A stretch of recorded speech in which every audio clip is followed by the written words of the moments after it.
Hello, it's Pyram King, and I'm here to bring you another Foundry tip. And this is role-playing games using Foundry for the hearing impaired or deaf, or people that have communication problems. Perhaps they don't have a microphone, or they're mute, or have a speech impediment, or they don't have any good speakers or any sound. So it's really to do with sound. Now, in full disclosure, I am hearing impaired. I have lost 100% of my hearing in my left ear and have just a little hearing in my right. So I wear this little earbud with maximum volume. I also have a speech impediment, so I have to sometimes overemphasize my words or I say things incorrectly. So I do apologize if my sound's not always up to snuff. Now, a special shout out and thanks to my Patreon members and your support. I'm continuing to make Foundry content, my Foundry Adventure modules, and it was your support that allowed me to buy this new microphone to come to you in high fidelity. If you're interested in being a supporter, there is a link down below. It's patreon.com/Pyram King.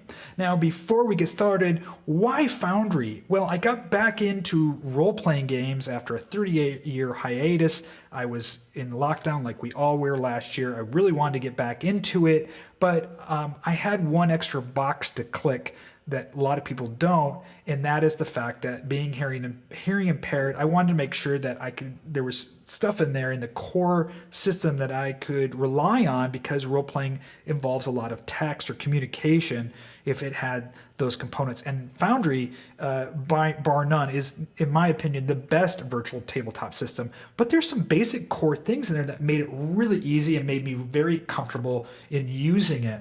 Now, before I jump into Foundry and talk about it and a couple of modules that I think are important, I want to talk to you a little bit about my experience and a couple of people that I'm friends with that are both, one's deaf and the other one has that's hearing impaired, and we were talking about role-playing games. I'm not speaking for the entire hearing impaired or deaf community, just my experience, but I want to share it with you so that you kind of understand both what I'm trying to rely on and some different things. Well, first of all, it's quite awkward to talk about it. I usually don't, because either I'm embarrassed or I don't want any special treatment. I try to solve my problems myself, and I just want to be part of that role-playing game community.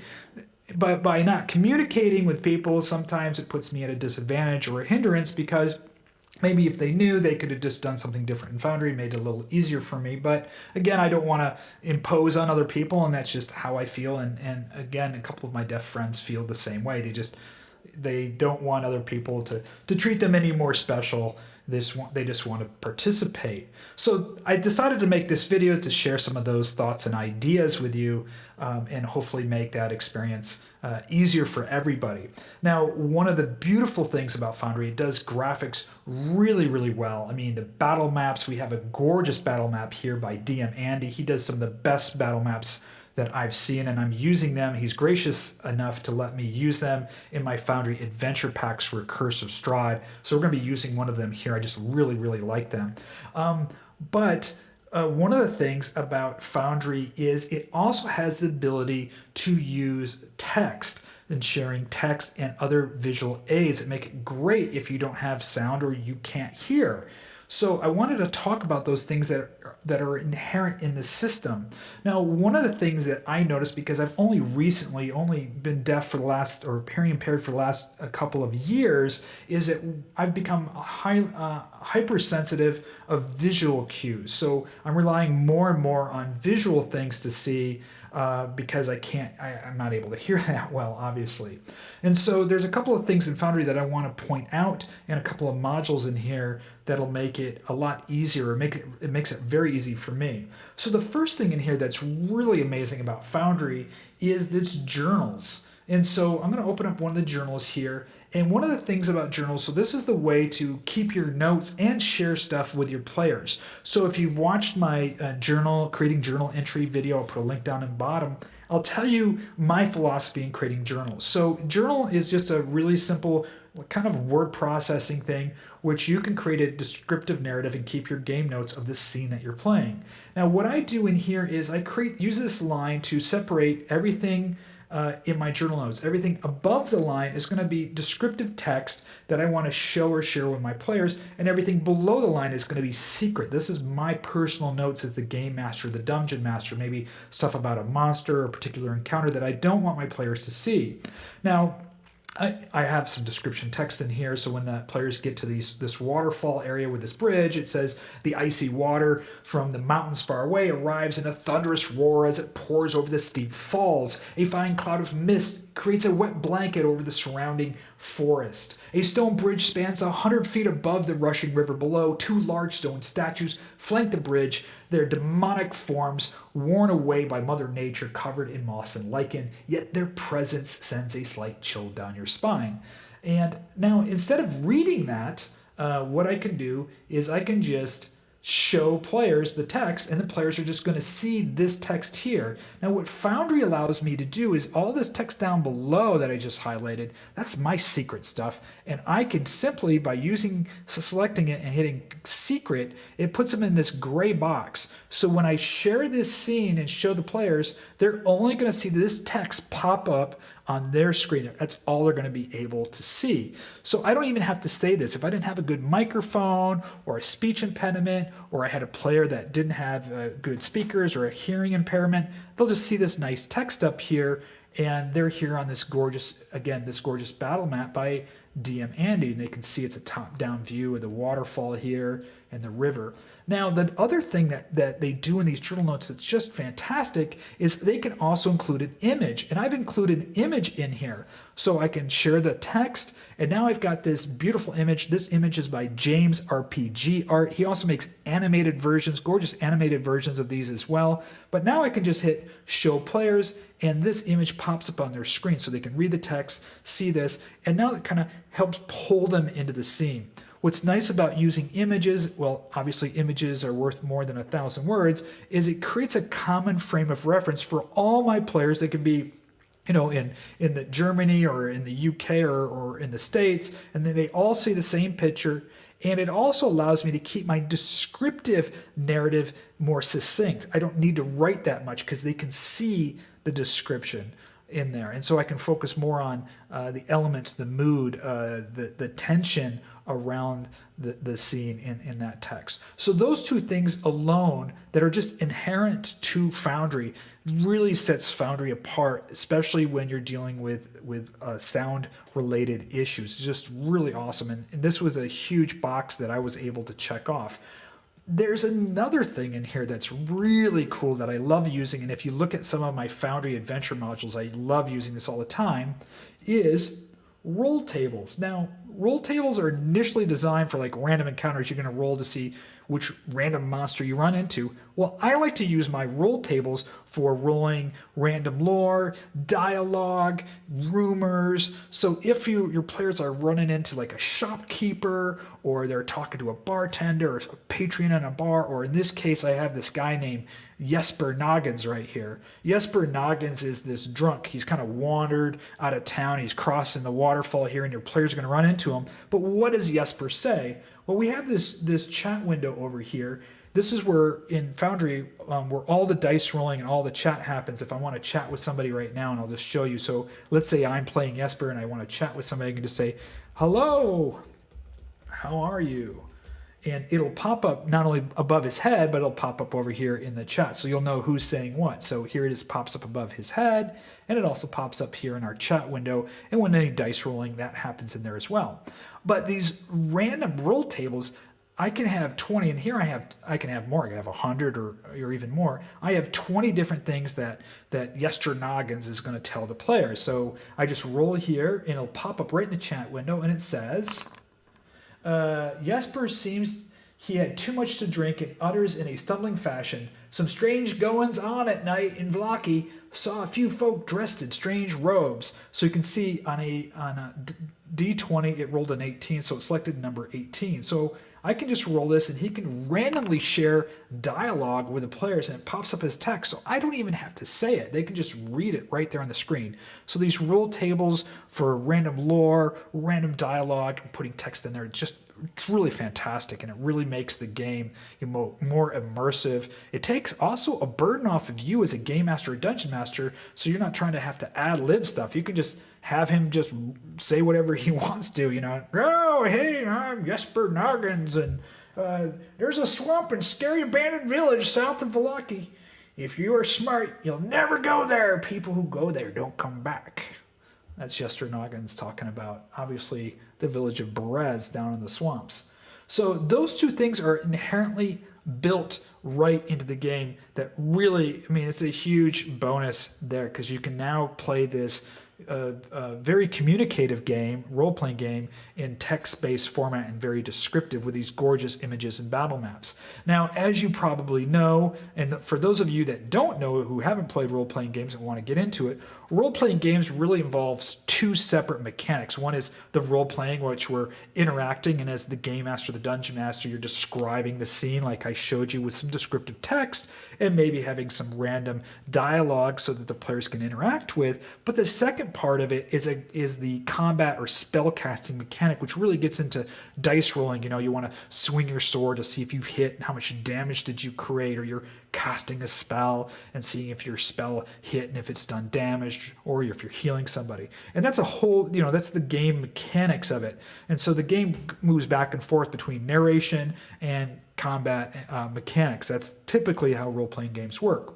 And Foundry does that beautifully. However, there's a couple little things that I want to point out, again, for those that are hearing challenged like myself. Now, when I first got this, you have all these tabs up here. So we have this called a combat tracker. And so what'll happen is I've got these three bandits. They've come across a bridge. Here I am. I'm Jesper Noggins, and these three bandits, and the game masters highlight them and say, we're going to go into combat now, and we're going to roll over here to decide who gets to go first. So this is called rolling for initiative, and it's going to decide who goes first.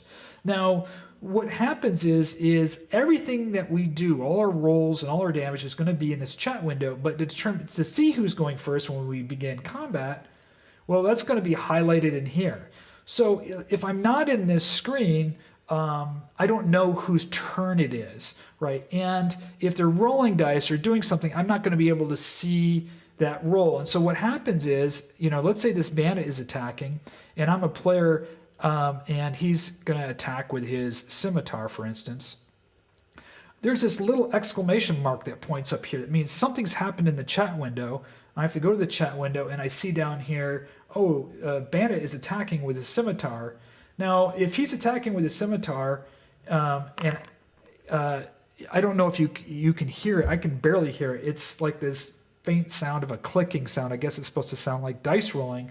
So the dice rolling mechanic will pop up on here. And what I've noticed is that because I'm so heavily reliant now on sight, I'm either watching for an exclamation point to pop up here to go back and forth, or I'm constantly got my eyes glued to the chat window, and I'm taking my eyes kind of off this beautiful map here and what's really, really going on. And, you know, the experience of a random number generator for dice rolling, well, it's not really that exciting, right? And, you know, he's in here, and this guy's attacking with his bow, and here's some damage or a critical hit, and it comes up with 7. And there's a little noise sound that's a cue that something's rolled, but I don't know that it's rolled because I can't hear it unless I'm focusing on this. And I don't know whose turn it is. So these two modules are, I think, must-needed modules. They're simple. They make life so much easier for me, and I'll just turn them on here and show you how this works. So we have two modules. We have Dice So Nice and Turn Marker. So I'm going to save these, and I'm just going to end combat. I'm going to restart it and show you how this works. So the first thing is, you know, I've crossed the bridge. The game master says we're going into combat, and everybody's got to roll initiative. So now we're going to be rolling dice, and you're going to see these dice now are actually rolling across the screen. So we got all these dice rolling across the screen, which is really cool. So we have all these different kinds of dice rolling across the screen. We can see who's rolled what, and now we're going to begin combat. And he said, okay, combat's begun. And now I can stay over here, and what's happened here is this spinning circle is telling me whose turn it is, who's going right now. So if I see dice rolling, like, you know, he's doing his scimitar attack right now. If I see any dice rolling on the screen, I know the dice rolling is coming from the guy whose circle is spinning, and he's doing his damage roll. He's a critical hit, let's say. All that is the guy whose circle is spinning. And the guy over here who has this one that's not spinning, well, he is next on deck. That means when this guy's turn is done and they go, okay, it's the next guy's turn, well, see, his circle spinning. And then this is the next guy over here. This bandit over here, it's his turn now. So, and then as we go to the next turn, obviously it's this guy's turn, then my turn. So this gives, I can just stay focused on the map itself. I can see whose turn it is, who's next up. You know, when people are rolling dice in here, you know, and attacking, I know, you know, who's rolling the dice, you know, and I can see, oh, I should look over here because someone's rolling the dice. What was it? What's this roll? Something rolled. Oh, it's damage roll.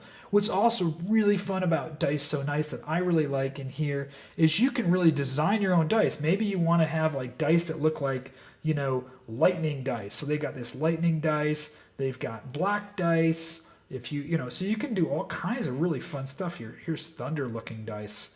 Let's see. We've got lightning, poison dice. You can change the texture on it. You can do like cloud texture. You can change, you know, all kinds of stuff. The fonts on there, all kinds of fun stuff to make this dice your own. And so now when the next time you're rolling the dice, and let's say it's your turn, and I'm doing it like a strength ability check at advantage, you're going to see these two, you know, these two dice roll on the screen. It's really awesome. So I love Foundry. I think Foundry's awesome. It allows us to include text and some great visual aids. There's a lot of modules out there. I didn't even show you. I run like over 100 modules, but these two particular modules, especially for me, have been huge because it allows me to focus on what's going on the screen and not looking for little visual cues like a little exclamation point, or always keeping my eyes focused over in this chat window and seeing the dice rolling on the screen. It really kind of helps me feel like I'm more immersed in the game. Well, I hope you liked this video. I hope it was helpful. Please click like and subscribe on there. Remember to use some of that text descriptions in there and include those pictures in your journal notes. If you're interested in playing Curse of Strahd, I've been putting together one module, one area at a time, and you can go ahead and check that out on my Patreon. I've put the first two adventures, the Death House, which I redid into Count's Manor, and Count Crypt. It's for free. You can go ahead on there and download them and check them out if you have Foundry. I also put a link in there for Foundry. If you don't have Foundry, highly recommend it. It's a great experience. And it's really brought me back into role-playing again. And I have met so many amazing people. My players, I have a player from Egypt, Canada, Germany, the UK, and Ireland. So I have players from around the world. It's really opened up and given me a second lease on life playing role-playing games, especially during this lockdown. So I really appreciate it. Thank you so much for watching, and may all your roles be critically successful.